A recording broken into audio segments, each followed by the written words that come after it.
बिस्मिल्लाहिर्रहमानिर्रहीम। आज की वीडियो आखिर तक लाजमी देखें। हज़रत इमाम शाफ़ी रहमतुल्लाह अलैह फरमाते हैं, 4 चीज़ें बदन में क़ुव्वत पैदा करती हैं। नंबर 1 गोश्त खाना, नंबर 2 खुशबू सूंघना, नंबर 3 कसरत से गुस्ल करना, नंबर 4 सूती कपड़ा पहनना।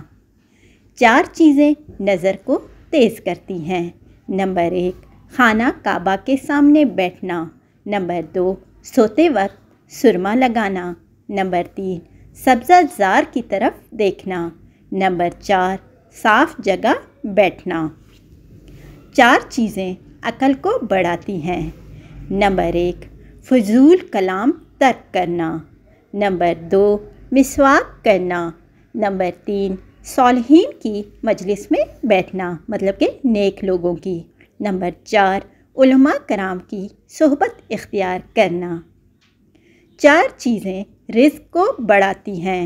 नंबर 1 तहज्जुद की नमाज पढ़ना, नंबर 2 कसरत से इस्तिग़फ़ार करना, नंबर 3 कसरत से सदका करना, नंबर 4 कसरत से ज़िक्र करना।